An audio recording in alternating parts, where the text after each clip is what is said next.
Hello students, before going to start the lesson, let me show you some pictures. What do you see here? The boy is running. The noun, the peacock is dancing. Okay, now, yes, the river is flowing. Okay, then the next, what is Mohesh doing? Mohesh is reading. Okay. Where is Rakesh? Rakesh is in hospital. What is he? He is a doctor. Now look at the sentences, children. The boy is running. The peacock is dancing. The river is flowing. Mohesh is reading. Rakesh is in hospital. He is a doctor. In the above 4 sentences, the nouns are doing something. In first sentence, what is the boy doing? Yes, running. In second one, what is the peacock doing? Dancing. Yes. Now in third one, what is the river doing? It's flowing. Okay. In fourth one, Mohesh is reading.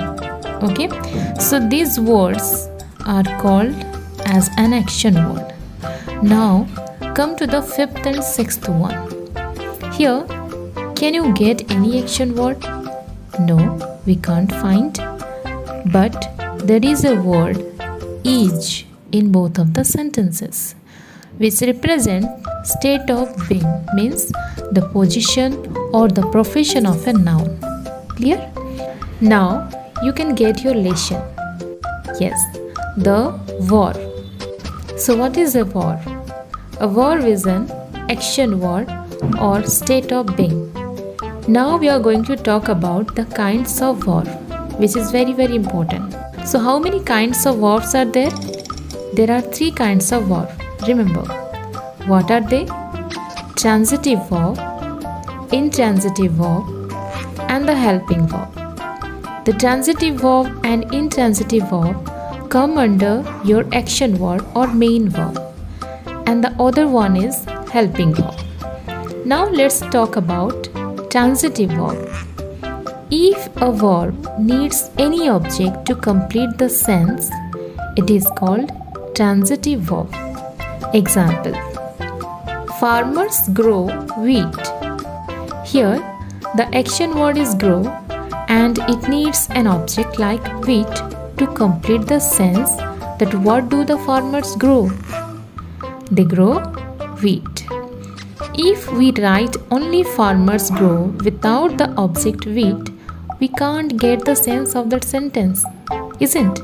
So, as the action word grow or the main verb grow needs an object, it is called transitive verb.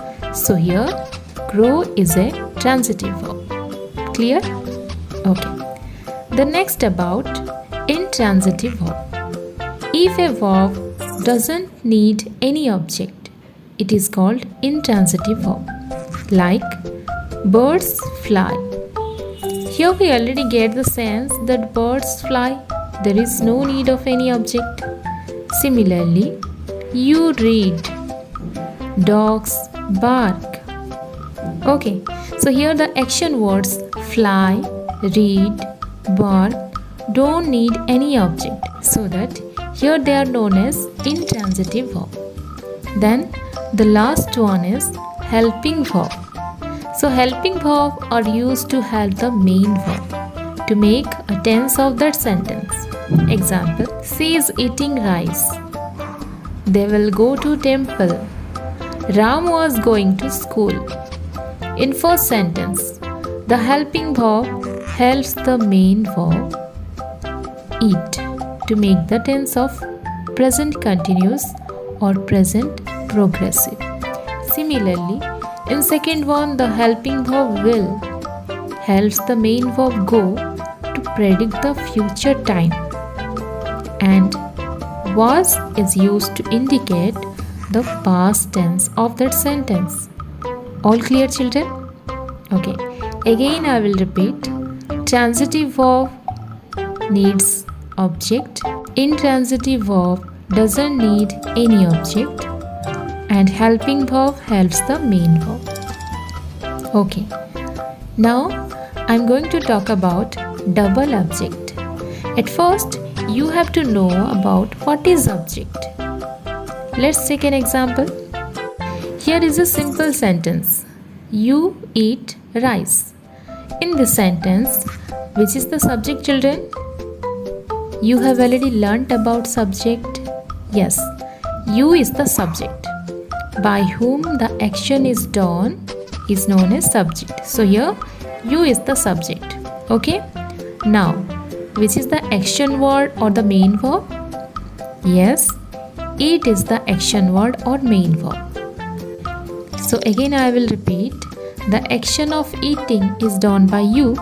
So that here, you is the subject. Now turn of object. Remember children, after every action word, you can get the object. Here, eat is the main verb or action word. So rice is the object. Clear?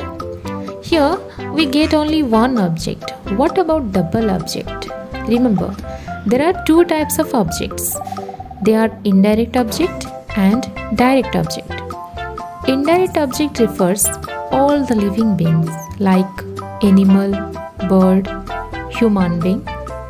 But direct object refers to the non-living things, and the direct object always seen at the end of the sentence or directly after the indirect object.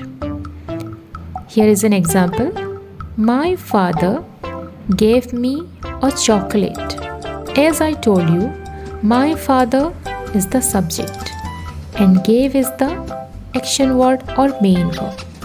But here you get two objects or double object. Now find out which is the indirect object and which one is the direct object. As I have already told you, all the living beings come under indirect object. So here me is the indirect object because me refers to a person. And a chocolate, which is a non-living thing, is direct object. Clear? Okay. Sometimes you may get the indirect object at the end of the sentence, but with a suitable preposition like to, for, and from. Let's take the same example. My father gave me a chocolate. Here, me is the indirect object and a chocolate is the direct object. Now we can change its position of indirect object and direct object by using suitable preposition. My father gave, then write a chocolate. My father gave a chocolate to me. Here we change the position of indirect object and direct object by using the preposition to. Clear? Now it's the time of test your knowledge. Find out which one is the direct object and indirect object from the following questions. My father bought me a new dress. I play with Rahul. She drank milk. He teaches us. Then the next question. Pick out the transitive verb and intransitive verb from the following sentences. Birds fly. The wind blows. You read a storybook. Raju plays cricket. Okay, children? So that's all for today. Please try to answer me in the comment box. Okay? Keep learning. Thank you.